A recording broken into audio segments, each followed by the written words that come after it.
Doctor Asaduzzaman Ripon, আপনার কাছে আমি প্রশ্নটা করতে চাই প্রথম। আপনারা এই নির্বাচন নিয়ে দীর্ঘদিন ধরে আমরা শুনলাম যৌক্তিক সময়ে নির্বাচন। এরপর যখন সরকার বলল এবছরের শেষে অথবা আগামী বছরের মাঝামাঝি, খুব বেশি আপনারা দ্বিমত করেননি। এরপর আমরা এবছরের শেষে হতে পারে, সর্বশেষ শুনলাম যে 5ই আগস্টের দাবি। এটা কি 5 আগস্টই পর্যন্ত থাকবে নাকি আরও এগিয়ে আসতে পারে? এপ্রিলে আসতে পারে, কথার কথা। কারণটা হচ্ছে যদি দীর্ঘদিন একটা মানে প্রবাদ শুনেছেন, লেজে গোবর লাগানোর কথা শুনেছেন, তাই না? লেজে গোবর বলে একটা কথা আছে না? গোবরের লেজ লাগানোর কথা শুনছেন কিনা? সরকারের যা দশা, তাতে মনে হচ্ছে গোবরের লেজ একাকার হয়ে যাচ্ছে আর কি। তো এরকম যদি গোবরের মধ্যে লেজগুলো যদি একাকার হয়ে যায়, তখন তো দেশটাকে তো উদ্ধার করতে হবে, তাই না? যদি জনগণ মনে করে সরকার আর পেরে উঠছে না, কুলোতে পারছে না, দেশের অর্থনৈতিক অবস্থা খুব খারাপ, মানুষের ক্রয় ক্ষমতা নেই, জিনিসপত্রের দাম বাড়ছে, এটার পেছনে অনেক কারণ আছে। প্রেস উপদেষ্টা ব্যাখ্যা দিয়েছেন, তার ব্যাখ্যার আমার বলার কোনো কারণ নেই। তো যাই হোক, সে ব্যাখ্যাটা আমি অযৌক্তিকও মনে করি না, সেটাও ঠিক আছে। কিন্তু এর মধ্যে আপনি এই যে শেখ হাসিনার 15 বছরের দুঃশাসন বলেন, স্বৈরশাসন বলেন, হোয়াটএভার, জনগণকে নির্বাচন বিমুখ করে দিয়ে একটা জমিদারি রাজতন্ত্র কায়েম করেছিল, অথবা ভারতের একটা তল্পি বাহক, মানে একটা মানে কি বলে এটাকে, আমরা যে বলতাম লেন্দুব দর্জির একটা উদাহরণ টানতাম, এখানে লেন্দুব দর্জির মতো একটা প্রতিভূ সরকার হিসেবে দেশ শাসন করত। এই সরকারটাকে যেই শ্রেণীটা, যে আমলাতন্ত্র যে টিকে রেখেছিল, তাদেরকে মহার্ঘ ভাতা দেওয়ার জন্য 12,000 কোটি টাকা দিতে হবে। ওয়াই? আপনি মানুষকে, সাধারণ মানুষকে স্বস্তি দিচ্ছেন না, দিতে পারলেন না। তা আপনি মানে ওদেরকে খুশি করতে গেলেন। এখানে আমার একটা প্রশ্ন আছে, আপনাদের প্রস্তাবনা কি? সে আমলাদের কি করবে? সরকার তো আমলাদের নিয়েই দেশ শাসন না করতে না, হবে। আমলাদের, সরকার আমলাদের নিয়ে দেশ শাসন করবে, জনগণের জন্যই তো দেশ শাসন কিন্তু করতে মহার্ঘ হবে। ভাতা নিয়ে আপনার আপত্তিটা? হ্যাঁ, কথা হচ্ছে যে এখন আপনার মহার্ঘ ভাতা দেওয়ার মতো আপনার কি রাষ্ট্রের কোষাগার এত হেলদি? আমরা সেটা জানতে চাই। ওয়েল, ইউ ক্যান সে যে আমার কোষাগার অনেক হেলদি। 26,000 কোটি টাকার ভ্যাট আরোপ করছেন, অসুবিধা কি? আপনি মানুষের উপরে ভ্যাট চাপাচ্ছেন, ট্যাক্স চাপাচ্ছেন, যেটা মানুষের মানে বাচ্চাদের স্কুলের টিফিন বক্সের উপরে ওয়াটার পটের মধ্যে পর্যন্ত ভ্যাট লেগে গেছে, তাই না? এটা তো মানে, আর ওদিক দিয়ে আপনি ওই দুর্নীতিবাজগুলোকে, চোরগুলোকে, মানে আমি সবাইকে বলছি না, মানে যারা এই অবৈধভাবে সরকারকে যারা টিকে রাখতে সাহায্য করেছে, দিনের ভোটটাকে রাতে করতে যারা সাহায্য করেছে, তারপরে এই ইলেকশন কমিশন হেলাল উদ্দিন মার্কা যে সমস্ত মানে ক্রিমিনালগুলো আছে, তো ওই কাজগুলো তো তারা করেছে। সুতরাং তাদেরকে বা তার অনুসারীদেরকে, যারা এই কমান্ডগুলো ফলো করেছে, যে পুলিশের লোকেরা এই কাজগুলো করেছে বেআইনিভাবে, বেআইনি সরকারের আদেশ মানাটা কোনো আইনি বিধান না। তখনকার সরকার, তখন সরকারি কর্মকর্তাদের মধ্যে, পুলিশদের মধ্যে এবং অন্যান্য বাহিনীর মধ্যে একটা কথাবার্তা শুনতাম যে আমরা মানে সরকারি চাকুরে, আমরা মানে সরকারের হুকুম, মানে আইনানুগভাবে সরকার হুকুম মানতে বাধ্য।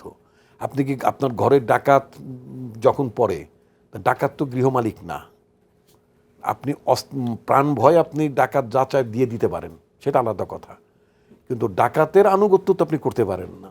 এই দেশে তো একটা ডাকাত পড়েছিল, এই দেশে সেই ডাকাতির শাসন চলেছে 15 বছর।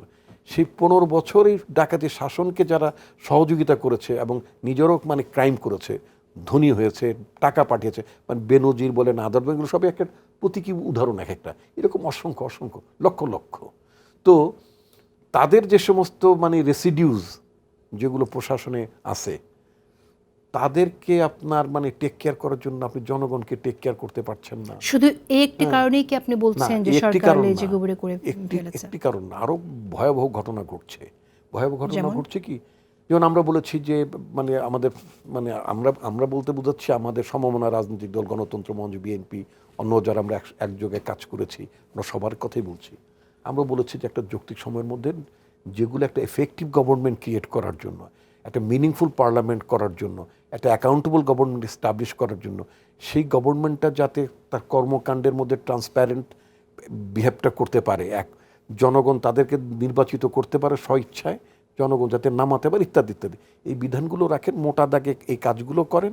নির্বাচিত সরকার যদি জনগণের কাছে জবাবদিহি করার মতো ব্যবস্থাটা কার্যকর থাকে, তাহলে তো সেই সরকার জনগণের পক্ষে কাজ করতে বাধ্য যদি তাকে ক্ষমতা থাকতে হয়। আর যদি তা না হয়, আপনি যদি যেমন ধরুন, এটা আমরা প্রত্যেকের রিপোর্টে দেখলাম, বাংলাদেশের মতো একটা ছোট্ট দেশ, মানে এই মাথা থেকে মাথায় প্লেনে ফ্লাই করলে 1-1.5 ঘন্টাও লাগে না, সোজা কথা।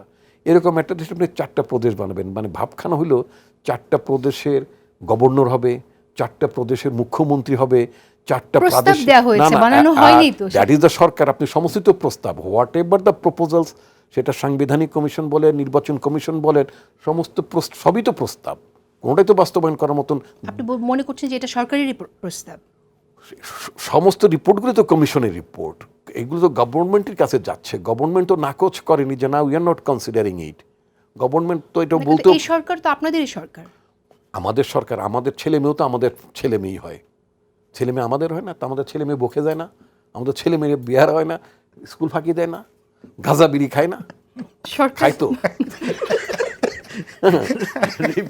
আজকে ব্যাটিং শুরু করছেন। মানে ওনাকে আমি ইয়ে দিচ্ছি আর কি বলে যে না, আপনি ষড়যন্ত্রের কথাও বলেছেন, যে ষড়যন্ত্রের আশঙ্কাও করেছেন। ফলে সেই বিষয়ে জানতে চাই যে কেন আপনার এই আমি বলতে আশঙ্কা? চাচ্ছি না, ওটা তো মানে আপনার মানে রেটরিক, কিন্তু আমি মুদ্রা কথাটা বলতে চাচ্ছি যে মানে স্বপ্নটা কোথায় দেখেন, খায়েশটা হলো প্রাদেশিক সরকার বানাবে, একটা গভর্নর হবে, একটা মুখ্যমন্ত্রী হবে, তার আবার একটা সচিব থাকবে, একটা প্রাদেশিক পরিষদ থাকবে, তারপর সেখানে আবার প্রাদেশিক এমপি হবে, তারপরে Noakhali party, Barisal party, Sylhet party, আঞ্চলিক পার্টি তো হবে। তখন বলবে চলেন ভাই, আমরা নোয়াখালীদের ভোট দেবো, সব বরিশালের আমরা এখানে এই গ্রেটার বরিশালের আমরা নিজেরা জিতবো। কিসের কেন্দ্র? এক পর্যায়ে বলে কেন্দ্রের শাসন মানি না, আঞ্চলিক শাসন। কেন্দ্রে সাইফুল বেরা যখন যদি কেন্দ্রে যায়, তখন বলে ভাই এখন তো গভর্নমেন্ট ফর্ম করতে বরিশাল পার্টি লাগবে বা সিলেট পার্টি লাগবে, নেগোসিয়েট করতে হবে। আপনি পাইছেনটা কি? এটা ফাজলামি নাকি দেশ পরিচালনাটা? আপনি কনসাল্ট করেছেন কারোর সাথে? করেন নাই। আপনি একটা কমিশন বানিয়েছেন, কাদেরকে দিয়ে কমিশন বানিয়েছেন? তাদের অবস্থানটা কি ছিল গত 15 বছর? তারা কি জনসম্পৃক্ত মানুষ? তো জনসম্পৃক্ত মানুষ না হলে জনভাবনা আসবে কোত্থেকে? জন আকাঙ্ক্ষার প্রতিফলন কোথা থেকে হবে? শেখ হাসিনার পতনই কি একমাত্র মানুষের আকাঙ্ক্ষা? আমি তো তৃপ্ত না, কারণ হ্যাঁ, আমি বলতে পারি এইভাবে যে শেখ হাসিনার পতন হয়েছে, আমার এখন সকালবেলা উঠে কোর্টে যেতে হয় না। শেখ হাসিনার পতন হয়েছে, আমার 6টা মামলা ট্রায়ালের মধ্যে ছিলাম, আমার এখন আর মানে 2-4 মাসের মধ্যে রাতের কোর্ট বসে আমাকে বিচার করার মতো অবস্থায় প্রায়োরিটি শিফট হয়ে গেছে আর কি। প্রায়োরিটি শিফট হয়ে গেছে। এখন আমি মানে মানে একটু বেলা করে ঘুমাইতে পারি, কথার কথা একটু আরাম, যে আমাকে উকিল বলে না কালকে কিন্তু আপনার কোর্ট আছে, এই রিমাইন্ডার আমি at least I am not getting this kind of মানে রিমাইন্ডার ফর লাস্ট 5 months। এই কাইন্ড অফ কমফোর্ট জোনে আমি আসি, কিন্তু এইটাই আমার একমাত্র কমফোর্ট না। আর কি আপনার কমফোর্ট জোন? ওদার কি আছে? আমার কমফোর্টটা হচ্ছে আমার ছাত্র জীবন থেকে তো আমি একটা স্বপ্ন নিয়ে লড়াই করেছি। সত্যি সত্যি আমার কোনো পিছু টান ছিল না এই দেশে।